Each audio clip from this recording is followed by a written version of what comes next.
construir mi propio concepto de autonomía. La defino como el control que tienen las mujeres sobre sus propias vidas a partir del acceso y uso de recursos materiales, sociales y simbólicos, la libertad de movimiento y el establecimiento de relaciones equitativas de poder para tomar decisiones sobre aspectos de su vida que consideran valiosos. Elegí estudiar estos procesos con mujeres migrantes debido a que la migración suele ser un quiebre del espacio social que en ciertas condiciones, y pongo entre comillas, puede convertirse en una oportunidad para controlar el entorno social a favor de ellas. ¿Cuáles son estas condiciones propicias para la autonomía? Pues es tener un empleo remunerado y reconocido, una nueva división sexual del trabajo. En los casos que yo estudié, sí se lograron negociar diferentes arreglos para el cuidado del hogar y la preparación de los alimentos, debido a que las personas migrantes comparten el hogar con muchas otras familias. Entonces se establecen calendarios donde cada quien trabaja en las labores de limpieza y preparación de alimentos 1 o 2 veces a la semana. Para las señoras que en México eran las exclusivas responsables de estas tareas, pues esto representa un cambio súper importante en su vida. Para muchas de ellas es la primera vez que pueden tener tiempo libre para salir al parque, para simplemente dedicarse el tiempo a ellas mismas. Y esto es un indicador súper importante de autonomía. También el acceso a las redes sociales. Muchas veces se habla de la familia y de las redes en Estados Unidos, pero también hay que pensar en qué tipo de redes. Cuando son redes de calidad, es decir, si sí son redes de apoyo, son un elemento fundamental, pero también encontré lo contrario, casos de mujeres que vivían violencia en Estados Unidos y que cuando se acercan a la familia para pedir apoyo, su cuñado o el hermano le dicen: ¿qué le hiciste a tu esposo para que te golpeara? Entonces también ese es un punto muy importante de la investigación, conocer cuál es la calidad de esas redes y obviamente también en la adquisición de conocimientos o las capacidades para el empleo.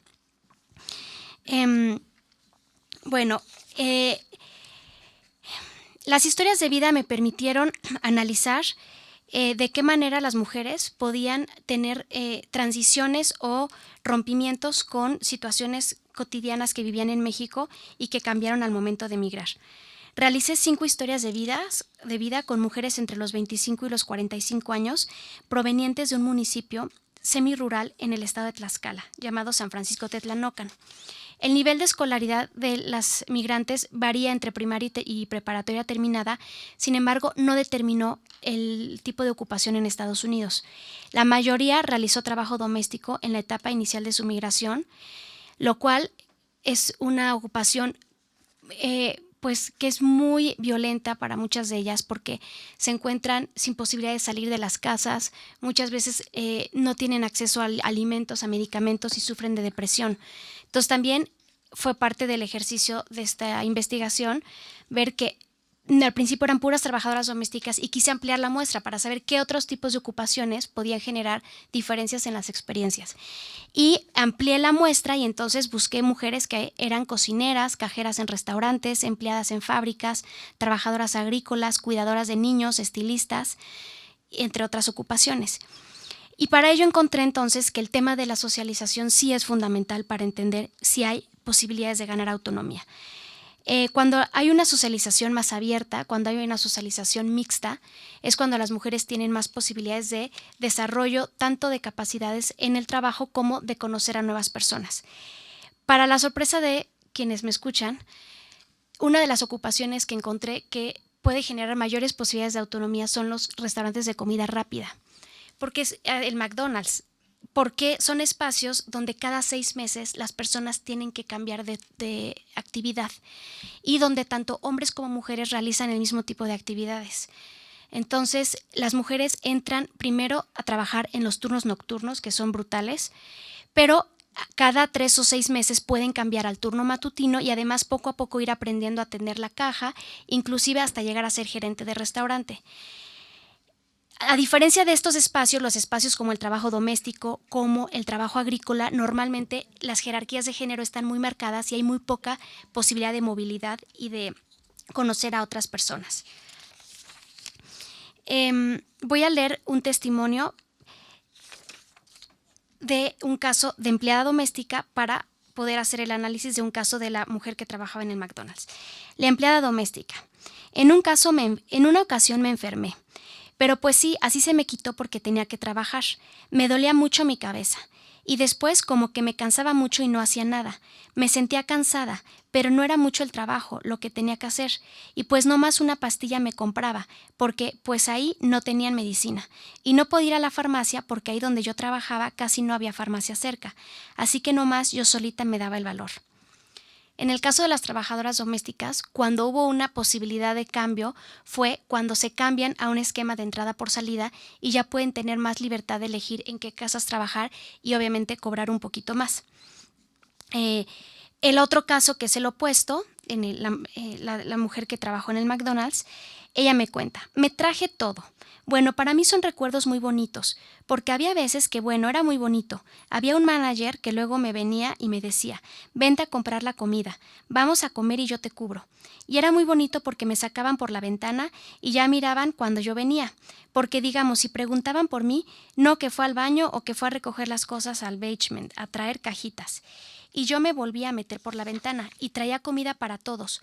O luego a veces los baños de damas se llegaban a tapar o así, y era muy bonito porque le decía: quiero ir al baño, e iba hasta Walmart al baño. Luego me decía: vete hasta el Walmart y te cubro. Era muy bonito, y digo que fue la gente, que yo me daba mucho a respetar con la gente y ellos me respetaban. Siempre me llevé bien con ellos, con todos mis compañeros. Entonces, los espacios de socialización con otros varones también son un elemento fundamental para entender estas posibilidades de tomar decisiones desde muchas veces separarse de la pareja violenta, cambiar de empleo o inclusive tener una relación amorosa con otra persona, sobre todo varones en Estados Unidos. Normalmente vienen de un entorno muy pues de entornos de violencia, entornos también de mucho control sobre sus salidas, no tienen acceso más que a salir para llevar a los niños a la escuela o hacer la compra. Entonces la posibilidad de tener otras experiencias allá realmente cambian mucho el rango de posibilidades para tomar decisiones. El tema de las redes ya lo mencioné, sobre todo cuando son redes de otras mujeres que han vivido experiencia de violencia en Estados Unidos. Hay muchos estudios donde no se llega a una conclusión. Hay estudios que muestran que las mujeres son más violentadas con la migración cuando no tienen papeles, porque sobre todo son amenazadas de que van a llamar a la policía, pero también hay otros casos, algunos de los que yo tengo son mujeres que saben que están en un país que hay un 911, que levantan el teléfono y que va a haber una respuesta por parte de la policía. De nuevo, esto es un escenario que ha cambiado muchísimo porque actualmente las mujeres migrantes tienen mucho miedo a cualquier tipo de cercanía o de contacto con las autoridades por miedo a la deportación. Pero bueno, el caso de las redes sociales es importante para que las mujeres estén informadas de que estas son posibilidades que tienen para denunciar la violencia. Finalmente, porque ya se me acabó el tiempo, uno de los temas que quiero nada más señalar es la importancia de esta división sexual del trabajo también como ganancia en la calidad de vida con la pareja. Es verdad que cuando las mujeres tienen tiempo libre, y en Estados Unidos poco es el tiempo libre que tienen, pero sí tienen otra forma de reconocimiento frente a la pareja al ser ambos coproveedores, y esto mejora mucho la calidad de vida con la pareja. Lamentablemente, con el retorno pues se presentan obstáculos importantes, básicamente debido a la imposibilidad de conseguir un empleo o de simplemente plantearse la posibilidad de trabajar y atender a sus hijos. Uno de los mayores obstáculos que encuentro en el retorno es que se pierde esta libertad de movimiento y de redes sociales, y sobre todo que la maternidad, si en la migración fue un motor para migrar, para luchar, para trabajar y traer las remesas a México, con el retorno hay mucha culpa de haber migrado. Hay mucha culpa de ese sacrificio que fue el dejar a los hijos, y entonces la maternidad se convierte en el eje fundamental de las vidas de las mujeres, lo cual no es malo, pero en muchas ocasiones se vuelve una limitante que paraliza otras posibilidades de actividad. Y bueno, entonces a manera de conclusión es un poco observar los matices que hay en las experiencias migratorias, pero sí entender que cuando queremos hacer estudios de autonomía en contextos migratorios, los elementos más importantes a analizar serían qué tipo de trabajo se realiza allá, si hay reconocimiento y redistribución, qué pasa con esas remesas. No es lo mismo la remesa que se utiliza para la construcción, que es normalmente la remesa que envía el varón, que la remesa que se utiliza para el gasto cotidiano, ¿no? Entonces también es mucho entender el tipo de reconocimiento que tiene la labor que hacen las mujeres, el tipo de socialización que tienen en Estados Unidos, el tipo de redes y esta posibilidad de tener acuerdos de división del trabajo más equitativos. No es una cuestión que, o sea, sí fue un poco deprimente, la verdad.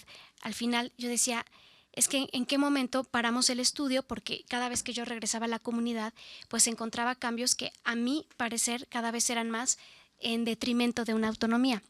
Sin embargo, fui comprendiendo con el proceso de los 5 años que duró esta investigación, pues que es un tema cíclico y que dependiendo de los contextos y las posibilidades que tienen, ya con el retorno también puede haber movimientos porque hubo una semilla que se quedó en ellas. Algunas tienen idea de poder generar un negocio cuando los hijos crezcan y sean ellos los que migren. También mucho depende cuando el marido vuelve a migrar y ellas se quedan a cargo de la casa, puede haber más movimientos hacia una mayor autonomía. Entonces, bueno, lo importante para mí fue comprender que a pesar de las vicisitudes de la vida migrante, cada mujer que entrevisté fue capaz de establecer sus propios logros y de tomar decisiones sobre aspectos que para ellas son valiosos. Y a pesar de que el retorno conllevó pérdidas, como menciono, la autonomía es cíclica y los cambios seguirán definiéndose a lo largo de sus vidas. Muchas gracias.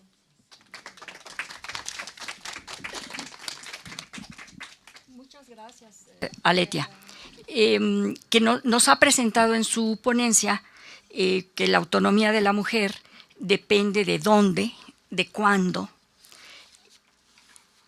que sus experiencias migratorias apoyan o no su autonomía y se concentra en el aspecto social, cultural y de sistemas de género, y que la posibilidad de autonomía está siempre presente, y aunque no es un estudio cuantitativo, sino cualitativo, dónde trabaja, cuáles son sus redes, etcétera, se ve que el control de las mujeres sobre su propia vida significa especialmente el tener dinero, algún tiempo libre. Perdón, aquí me acordé mucho de Virginia Woolf y el cuarto de ella misma, donde desde hace, bueno, ya va a ser un siglo, hablaba precisamente de eso, que para tener autonomía se necesitaba tener dinero y un poquito de tiempo. Y en fin, es muy interesante y creo que habrá muchas preguntas que haremos al final. Muchas gracias nuevamente.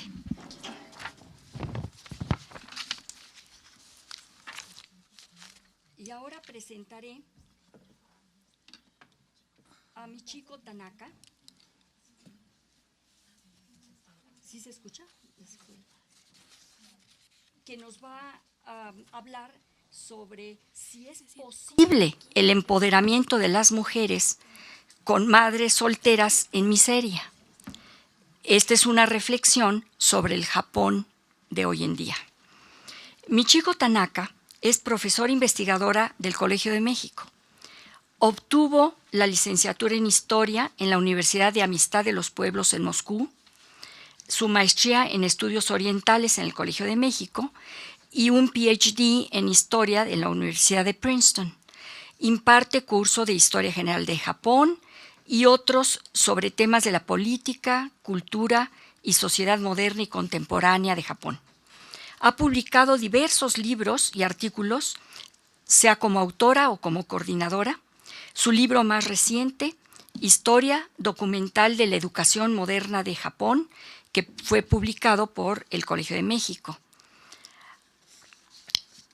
Ha también investigado la vida y obras del director teatral Seki Sano y ha publicado varios artículos y capítulos de libros en español, en inglés y japonés. Actualmente coordina un proyecto de investigación y de publicación sobre acciones y pensamientos feministas en Japón, y este año estará organizando el Simposio Internacional sobre el mismo tema con un enfoque comparativo entre México y Japón, que está organizando el Colegio de México como parte de la celebración del 130 aniversario del primer Tratado de Relaciones Diplomáticas Igualitarias entre Japón y México. Muchas gracias, Michiko Tanaka, y le cedo la palabra. Buenas tardes.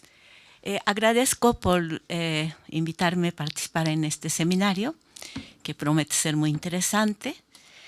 En realidad, yo recibí la invitación un poco, digamos, unas 2 semanas atrás, y mi preparación es un poco precaria, si quiere, pero cuando yo envié este tema de es posible empoderamiento de mujeres con las mujeres solteras en miseria, me insistieron que se tratara de Asia. Yo digo que se trata de Asia. Nada más, después agregué que reflexión sobre el Japón de hoy. Yo supongo que hay una cierta idea de que en Japón, pues, condiciones de vida y la situación de mujer ha de ser mejor, y por lo tanto, cuando habla de madres solteras en miseria, no se trata de Japón. Yo quiero mostrar que no es esta situación. A ver si voy a poner. Ustedes tal vez han enterado de este personaje, Koike Yuriko, que es alcalde de Ciudad de Tokio actualmente. Encabezó un partido que se llamaba Esperanza en las últimas elecciones japonesas, con gran expectativa de hasta dónde ella puede alcanzar. Y el resultado fue de un fracaso total. Se deshizo después partido, los miembros que lo habían invitado tronaron a su partido de origen. Ella misma había salido del Partido Liberal Demócrata, que es gobernante, pero ella era valiente para lanzarse como candidata independiente para la alcaldía de Tokio y ganó, ¿no? Entonces, este fracaso, que repite muchas ocasiones con los políticos o políticas japonesas, es un poco simbólico de la baja índice de participación, o sea, digamos, presencia de mujeres en puestos directivos de país, de ministerios, de organizaciones y de empresas. Las mujeres sí tienen pues, derecho político, votan, pero no aparecen como actores en el poder. Precisamente por eso yo decidí que voy a hablar sobre las mujeres, o sea, madres solteras, que sería el estrato más débil en la sociedad japonesa actual. Hay estadísticas que muestran, bueno, voy a mostrar un poquito más adelante, que hay una tendencia al aumento de hogares de un solo adulto con hijos. Y la mayoría de esta, digamos más del 90%, sería de madre soltera, que puede ser uno o más hijos. La causa de que sea la mujer que encabece hogar y que sea sola, digamos, ganadora, proveedora, puede ser diferente. O sea, un 80% es divorcio, y otras ocasiones es sin tener matrimonio, o sea, sería madre que se embaraza y se quedan con hijo, ¿no? Y es esta situación que en últimos 25 años va aumentado más de 50% y está en tendencia a aumento. Resulta que la situación de estos hogares se ubica en el estrato más bajo de sociedad japonesa, que podemos mirar más adelante, a ver, podemos mirar de una vez. Bueno, estos son la tasa de empleo de estos hogares de un solo adulto o proveedor, la mayoría de cual es la mujer. Aquí es la estadística de OSD, o sea, OCDE, ¿no? Sí, sí. En Japón ocupa primer lugar el tasa de empleo de este adulto que está en esos hogares, ¿no? Pero aquí se muestra la más alta tasa de la pobreza relativa entre los países de OCDE, es Japón. Y además destaca. Esto significa que las madres solteras trabajan, más de 80% trabajan, pero ganan poco y también no reciben apoyos ni privadas, o sea, de familiares o de exmarido, ¿no? O público, de gobierno, de subsidio y de apoyo para... No puede decir que no reciben, pero no es suficiente, por lo tanto, mantienen ese nivel de miseria, porque el punto de pobreza relativa se calcula, como ustedes saben, que tomando promedio de ingreso de la persona en total, la mitad de este ingreso se considera como de línea de pobreza.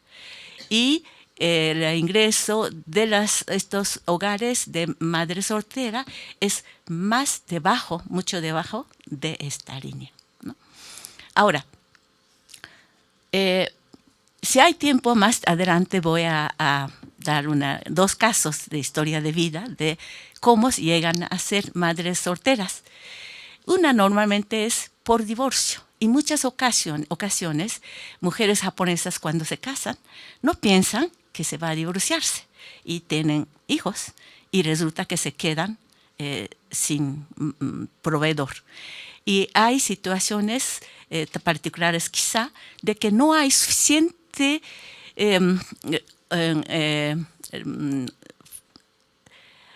fuerza pública que obligue que los padres provea. En México, por ejemplo, hay una ley que relativamente se cumple, yo supongo, ¿no? Pero en caso de Japón, la mayoría no cumple. Y luego, por otra parte, hay una situación de empleo de mujer. Aquí quiero mostrar esta, creo que es de 2013.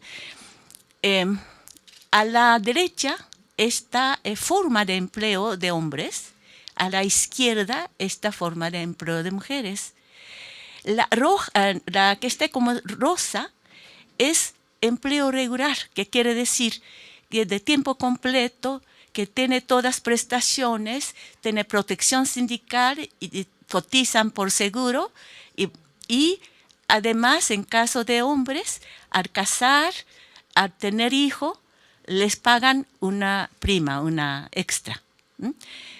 A la izquierda es de la mujer. Entonces, para la mujer hay una curva de forma de M, que no sé, tal vez en otros países también se dé este fenómeno, pero que en el caso de Japón se destaca mucho.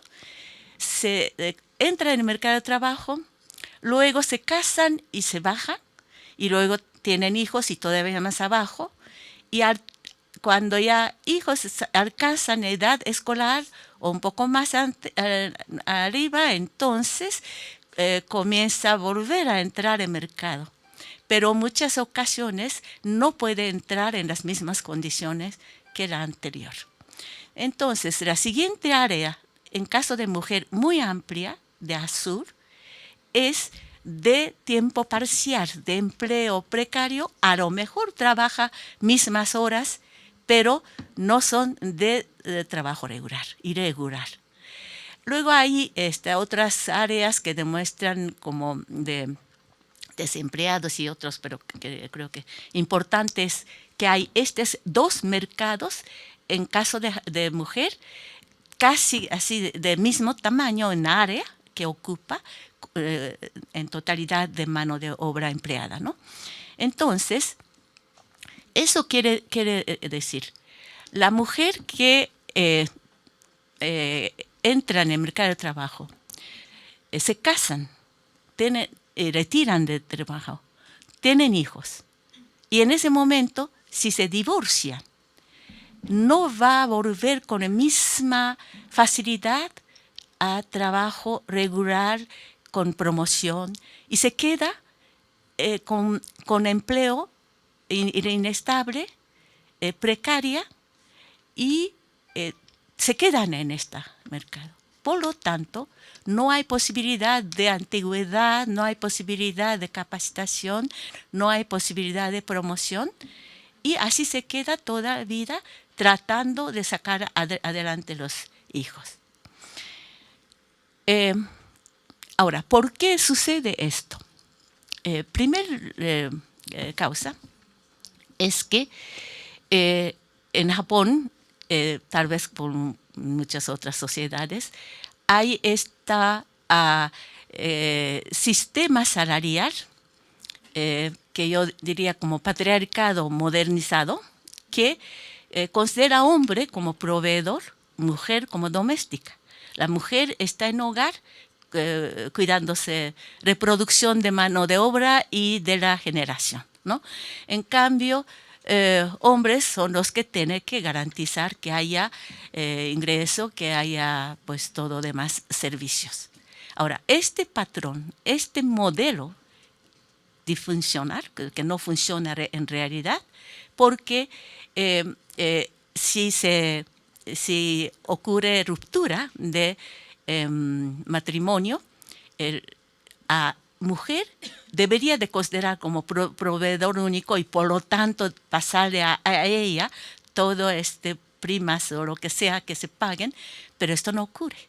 Mujer va a seguir trabajando en súperes o algún trabajo en el hogar, ¿no? Y esto hace que la diferencia de ingreso de hogares de madres solteras va a manteniendo en bajo nivel, mientras otros va subiendo y subiendo a lo largo de vida. Entonces, esto es una situación. Pero también hay otra situación. En Japón, antes existía un sistema que se decía administración a la japonesa, en que al momento de ingreso al mercado de trabajo, le pagan muy bajo, pero al curso de unos 10 años se va aumentando, capacitándose, y al final, con la antigüedad, su ingreso es mayor. Eso quiere decir que si mientras se permanece en este empleo, va a tener mucho mayor ingreso a la final de su empleo. Ahora, como dijimos que las mujeres salen del mercado, pues obviamente esto no se aplica para la mayoría de mujeres. Hay mujeres que sí se quedan. Son las mujeres con mayor grado de escolaridad. Las mujeres que obtienen especialización o particularmente universitaria o de posgrado, estas mujeres suelen mantenerse incluso con divorcio, incluso con los hijos, y en ese caso, porque tiene ingreso mayor, puede permitir usar una serie de servicios. En cambio, si no tiene educación y que no pueden regresar al empleo regular, la mayoría de mujeres se quedan en ese mercado inestable, precario, ¿no? Con política neoliberal hubo una medida planeada de disminuir empleo regular. La mayoría se va transitando a lo que se llama outsourcing, ¿no? Hay compañías de mano de obra, proveedores que mandan por meses o incluso a años, pero la condición de trabajo no es lo mismo que trabajadores regulares. Presupuesto para estos manos de obra es como si fuera como repuestos, como la papelería o como otros insumos para producción. No se trata como empleados de personal. No es asunto de departamento de personal, sino que que como de un repuesto, ¿no? O sea, es un trabajo desechable. Entonces, este cambio hacia la política neoliberal que ocurrió como a mediados de 1980 hasta actualidad es cada vez más amplio. Entonces, resulta que no solo hogares de madres solteras, sino que padres solteros, especialmente jóvenes, está sufriendo la misma situación de precariedad. Sí. Bueno, entonces, esta situación se ha llamado atención, incluso hubo una recomendación especial de OCDE y de organizaciones de trabajo, ¿no? Del mundo, y el gobierno japonés ha tomado una serie de medidas. Desde antes sí existía un subsidio gubernamental para los hogares pobres o en la necesidad extrema, pero que cuando hubo cambio de gobierno, cambio de partido en gobierno, cuando el Partido Demócrata llegó al poder, se inició un estudio, se nombró una comisión especial como parte de la oficina del primer ministro que investigó esta situación y se preparó una ley para protección de infancia que incluía una serie de medidas de complementación de gastos de hogar para la educación y también mejor ofrecer una serie de servicios de emergencia cuando los niños están enfermos o la madre está enferma. También programa de capacitación para las madres para que pueda obtener mejor capacitación tecnológica o nuevos conocimientos para poder conseguir un trabajo mejor. Ahora, esto se adoptó como la ley en abril de 1913. Sin embargo, para fin de... 2013. Pero en fin de diciembre de 2012, gobierno dejó el poder, Partido Demócrata dejó el poder y retornó Partido Liberal Demócrata, que con mayor ímpetu impulsó la política neoliberal y muchas otras cosas. Y por lo tanto, aunque no se abole, no se desaparece, pero el presupuesto se queda estancado. Por lo tanto, si quiere implementar alguna medida, tiene que sacar de otra. No se puede resolver mientras la población en necesidad está cada vez mayor, ¿no? Es esta situación en que están las madres solteras en miseria. Ahora, ante esta situación, las mujeres no se quedan manos cruzadas. Madres solteras, también hay mujeres de mayor ingreso de educación, con conciencia y con sentido de solidaridad. Se han organizado, hay páginas, por ejemplo, ¿no? Hay una organización, una red de que se llama Single Mothers Forum, ¿no? En japonés. Es Single Mothers Forum, ¿no? Entonces, esto es una ONG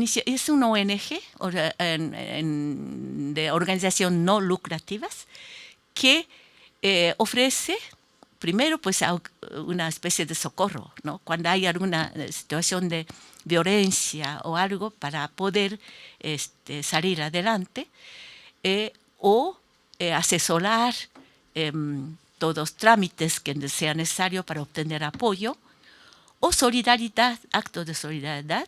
Más que nada, importante, es apoyo emotiva y dar espacio para expresarse, compartir su experiencia y para que los demás puedan atenerse ante las dificultades. Bueno, esto yo creo que es la verdadera empoderamiento, ¿no? Si el empoderamiento de las mujeres, quienes tienen dificultades, ellas mismas se organizan, y si van a través de conocimiento, va a tener conciencia de acciones incluso contra de medidas adversas para ellas, de gobierno, de empresas, de la sociedad. Yo creo que es el paso más firme de empoderamiento, y no tanto una política que dicen que brillan las mujeres, que implementa la señora primera ministra, esposa de primera ministra Abe, que en este momento están promoviendo mundialmente, ¿no? Yo creo que más bien hay que ir buscando en otra parte por donde nacen empoderamiento de mujeres.